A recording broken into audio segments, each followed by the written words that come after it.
Hello everybody, this is Hammer Striker here. Kind of a short video to talk about cleaning your gun before you go to the range. You just bought a new gun, so you spent your hard-earned money on a gun, you bring it home, and you want to just take it to the range. In fact, some gun stores have a range, and you're kind of inclined to just take it right out to the range and have fun with it. And we always talk about, many other channels don't do that. So I've got two different ones here. I've got this Bersa Thunder 380 Plus that I just came back with, and two different reasons why you need to clean. So look at this one, it's kind of a mess. So there's oil on the slide and you can kind of see it. So one reason in this case would be it's going to kind of make a mess of anything it touches. But additionally, this might look like it's well oiled and ready to go, but it's most likely not. This is meant to prevent corrosion. What you see here is common on a lot of the older design metal frame guns. And they often coat them so that when they're coming over on a container ship or whatever, they're not going to corrode. This is good corrosion protection. Most of the time it's a horrible lubricant. It won't actually lubricate the gun well. So you'd be taking this thing to the range, getting it all over your hands, and then actually possibly having malfunctions with it and wanting to say, okay, I bought a piece of junk. Well, that's not true. It's malfunctioning because the lubricant isn't really a lubricant, it's a protectant.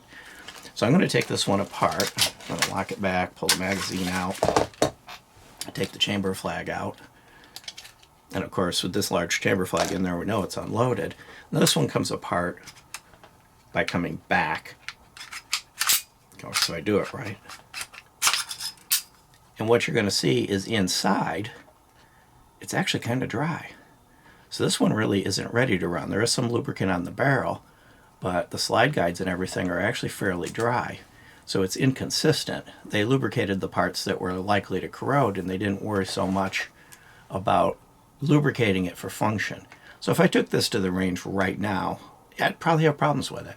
But it wouldn't be the gun's fault, it would be because it wasn't meant to run in this state. So this is going to get cleaned before I take it to the range. Now, I'd mentioned older metal frame guns. This is a brand new design. This is the FN Reflex. Just picked this one up too. This is, of course, a Polymer Wonder. These tend not to come caked in lubricant. Generally, the treatments on the surfaces are enough to protect them from corrosion, better metallurgy, newer metallurgy. But if you look at this one, it's bone dry. There is no lubricant in this at all. So I probably would have the same problem in that this wouldn't function correctly. I'd want to blame the gun, when in all reality, it was not functioning correctly because of lack of proper maintenance. This needs to be cleaned and oiled before it goes to the range. So in the bottom line is, you buy a new gun, resist the urge to go from the sales counter to the range, take it home, clean it, lubricate it, go through the proper process, do that of course every time you shoot it, but that way you ensure that the gun works properly, especially that new, and you just got it, you're excited to shoot it, I want to have fun with it, and it turns into a jam-o-matic, so now you're disappointed and that's kind of going to stick to you. Avoid that by proper cleaning and maintenance before you take it, and then routinely as you run it. Yeah, I know the whole thing about the zombie apocalypse and the gun should run out of the box.